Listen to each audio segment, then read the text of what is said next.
আনিসুর রহমান আশরাফি, এনার ভিডিও আমাদের একজন সাবস্ক্রাইবার দেখতে বলেছিলেন। তো চলো ভিডিও নিয়ে চলে এলাম। আর তো এনার একটা ছোট্ট ভিডিও, চলো দেখা যাক একসাথে। তো ভিডিওর নামটা হলো যে দুনিয়া বড় স্বার্থপর, দুনিয়া কাউরে থাকতে দেয় না। পৃথিবী বড় স্বার্থপর, দুনিয়া বড় স্বার্থপর, দুনিয়া কাউরে জায়গা দেয় না, দুনিয়া কাউরে জায়গা দেয় না। এত মজবুত পাইলিং করে যেই বিল্ডিং বানাইলাম, দুনিয়া তারে থাকতে দেয় না। যা বেটা যা, যা তুই লাথি দিয়া বাইর করে যা, কবরে যা, কবরে যা। দুনিয়া কাউরে থাকতে দেয় না।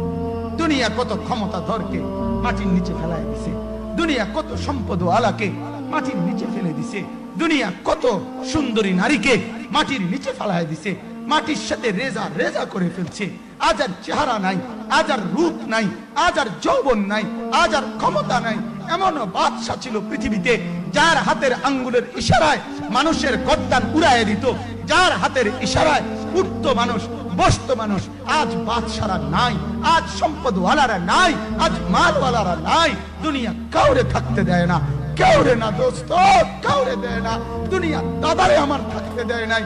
আমার দাদারে আমি দেখছি, আজ আমার দাদা নাই। আমার নানারে আমি দেখছি, আমার নানা নাই। আমার দাদিরে আমি দেখছি, আমার দাদি নাই। আমার নানিরে আমি দেখছি, আমার নানি নাই। আমার বাবারে আমি দেখছি, 14 লক্ষ টাকা বাবার পেনশনের আমি সব ডাক্তারের পিছনে খরচ করে ফেলছি, বাড়ির ফসলের জমি বিক্রি করে ফেলছি।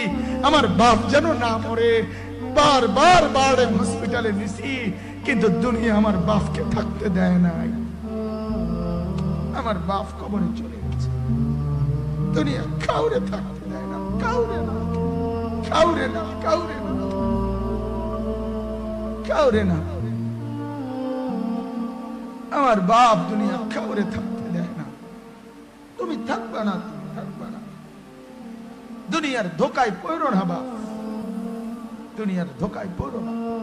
মাকে বুঝার, আজ মারা বেসামাল হয়ে গেছে, আজ বোনেরা বেসামাল হয়ে গেছে, বেপরদার উৎসব তুলে দিছে।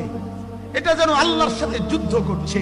আল্লাহ করোনা না, তুমি আরো কিছু দাও, আমরা বেপরদিকে ছাড়বো না। যুবক ছেলেগুলো যেন বলতেছে, আল্লাহ তুমি করোনা দেওয়ার চাই দাও, অশ্লীল ছবি দেখা, ফেসবুকে নর্তকী দেখা, আমরা ছাড়বো না। দেখি তুমি কি করতে পারো, তুমি যা করার করো। দোকানদার ব্যবসায়ীরা হারামের লেনদেন করা বন্ধ করছে না, সুদখোর সুদ ছাড়ছে না, ঘুষখোর ঘুষ ছাড়ছে না, নাফরমান আর জিনাকার ব্যভিচারী এরা কেউ কিছু ছাড়ছে না।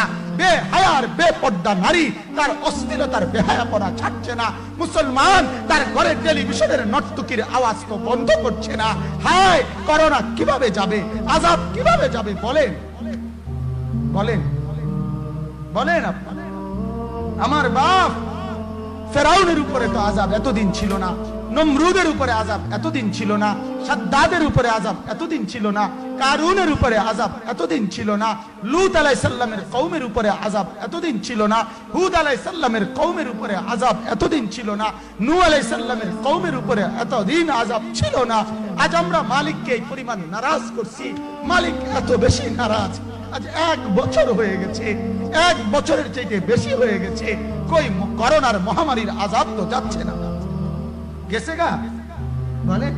আমাদের লক্ষ লক্ষ বাচ্চার পড়ালেখা বন্ধ, এরা নষ্ট হওয়ার চূড়ান্ত পর্যায়ে পৌঁছে গেছে। মোবাইল এদেরকে শেষ করে দিছে, লক্ষ লক্ষ ছেলে। গতকালকে এক মা আমার আত্মীয় ফোন দিয়া বলতেছে, সকাল 10টায় বাচ্চাটা ঘর থেকে মোবাইল লইয়া বাইর হইছে, রাতের 10টায় মা তারে ফোন দিয়া বলছে, বাপ ঘরে আসতি না, ভাত খাইতি না। বাচ্চা তারে বলতেছে, তোমার অসুবিধা কি, তোমার সমস্যা কি? মা এই কথা বইলা কাঁদা দিছে যে, শোনেন হুজুর কদ্দুর দোয়া করো।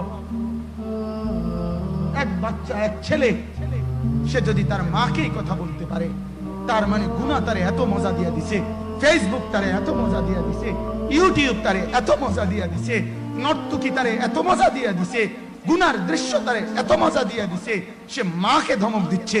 রাত 10টা বাজলে কি হইছে, রাতের 3টা পর্যন্ত দেখলে তোমার সমস্যা কি? আমার আখিরাত আমি নষ্ট করলে তোমার অসুবিধা কি? আমার জাহান্নাম আমি ঠিক করে নিলে তোমার সমস্যা কি? আল্লাহ আমাদেরকে মাফ করে দেন, আল্লাহ আমার জাতিকে মাফ করে দেন। এনার বক্তৃতা প্রথমবার আমি শুনলাম। সত্যি ইনি প্রচণ্ড ইমোশনাল হয়ে পড়েছেন এটা দেখে, যে দুনিয়াতে কেউ কোনোদিনও থাকবে না। সত্যি এটা বাস্তব, এবং এটা উনি খুবই সুন্দর কথা বলেছেন। জিনিসটা খুবই একদম হৃদয়ের গভীর থেকে তিনি কথাগুলো বলেছেন। অ্যান্ড আরও